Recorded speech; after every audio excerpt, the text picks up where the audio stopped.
Selamat pagi. Hari ini saya ingin berbagi hal yang saya syukuri. Beberapa hari yang lalu, sore hari saya pergi ke pasar untuk berbelanja hal yang kami butuhkan, serta juga membeli buah. Nah, saya waktu itu pergi beli pepaya dan juga membeli buah salak. Karena saya belanjanya pada sore hari, dan buah-buah ini akan saya bawa keesokan harinya ke tempat lain. Jadi ketika sampai di rumah, belanjaan tentang buah ini saya tinggalkan di mobil karena saya sampai rumah sudah agak gelap dan besok paginya saya harus berangkat lagi membawa buah-buah ini. Tapi ketika besok hari saya hendak berangkat keluar, di dalam mobil waktu memanaskan mobil, saya mencium ada aroma buah salak yang sangat matang.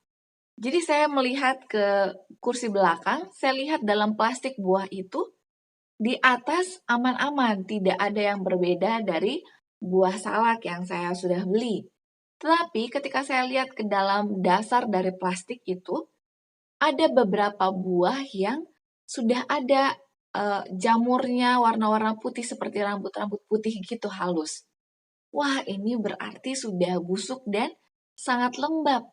Akhirnya saya keluarkan dari plastik, saya pisah-pisahkan mana buah salak yang masih sangat bagus dan mana yang sudah tidak dapat lagi dikonsumsi. Saya lihat yang masih bagus itu masih cantik, keras.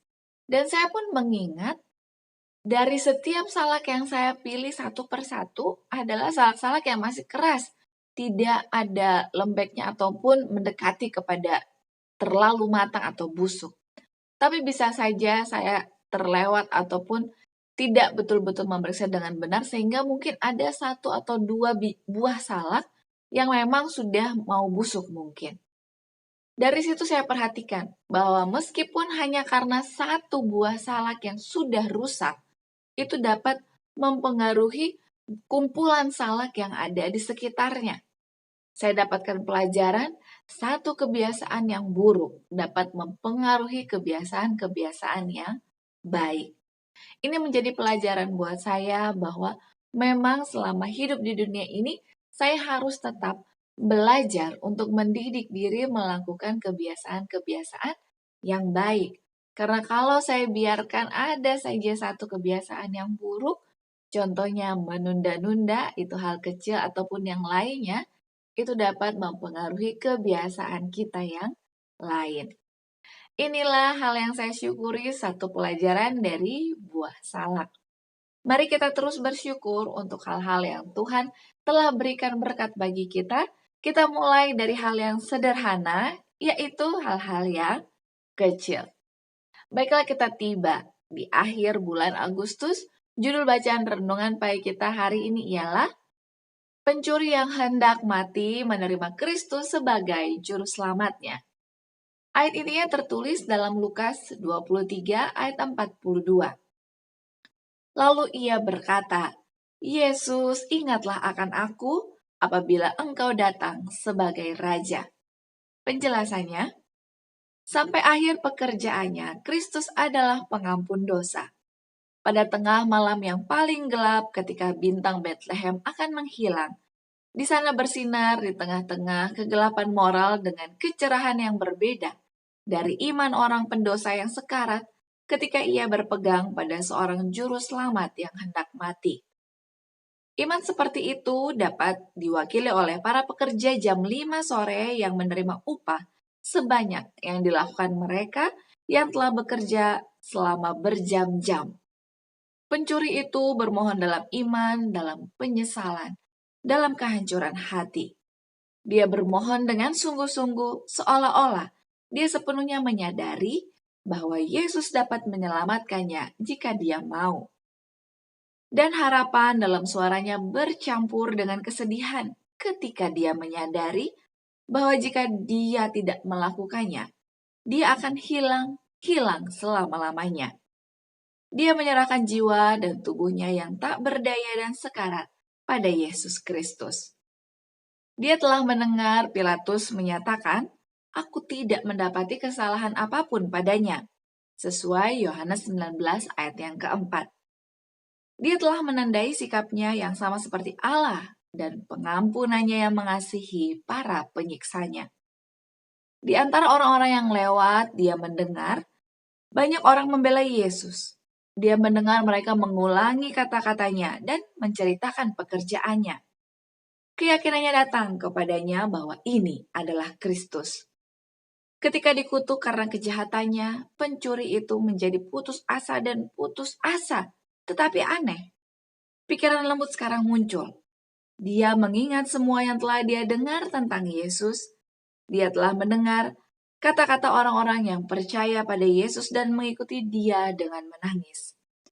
Roh Kudus menerangi pikirannya dan sedikit demi sedikit, rantai bukti itu pun digabungkan bersama. Di dalam Yesus yang sudah memar, diejek dan tergantung di kayu salib, ia melihat anak domba Allah yang menghapus dosa dunia. Harapannya bercampur dengan kesedihan dalam suaranya ketika jiwa yang tak berdaya dan sekarat menyerahkan dirinya kepada juru selamat yang hampir mati itu. Dengan cepat jawabannya datang. Lembut dan merdunya, penuh kasih, belas kasihan, dan kata-kata yang berkuasa. Sesungguhnya, hari ini juga engkau akan ada bersama-sama dengan aku di dalam Firdaus. Kepada pencuri yang bertobat itu datang kedamaian yang sempurna dan penerimaan Allah. Aplikasinya bagi kita hari ini, kita memiliki pengharapan. Seburuk apapun masa lalu yang telah kita lalui, Tuhan tetap menyediakan pengampunan kepada kita ketika kita datang dengan sungguh-sungguh kepadanya, memohonkan ampun dan juga rindu untuk memiliki kehidupan yang baru, maka surga pun Tuhan akan sediakan bagi kita. Namun kita harus bertahan hingga akhir. Slogan kita awali hari ini dengan renungan pagi. Mari kita sama-sama bersatu di dalam doa. Kita berdoa. Bapa kami di surga, terima kasih banyak untuk setiap kesempatan yang Tuhan telah berikan bagi kami orang-orang berdosa. Kami rindu ketika kami sudah memiliki satu kehidupan yang dibaharui. Kami akan siap menjadi saksi Tuhan dimanapun kami berada, baik di rumah, lingkungan rumah tangga kami, maupun tempat pekerjaan dan dimanapun. Karena kami telah menjadi saksi akan kebesaran Tuhan, bukan hanya mendengar dari cerita orang-orang saja, tapi dengan membagikan pengalaman kami akan kuasa Tuhan, kami pun boleh menjadi terang bagi lingkungan kami. Kami rindu agar Tuhan juga boleh memberkati setiap hal yang kami lakukan sepanjang hari ini. Di dalam nama Yesus kami bawa doa ini. Amin. Terima kasih banyak. Mari kita berjumpa kembali esok hari di hari yang baru di bulan yang baru. Sampai jumpa. Tetaplah jaga kesehatan kita dan terus bergumul di dalam doa. Tuhan memberkati. Amin.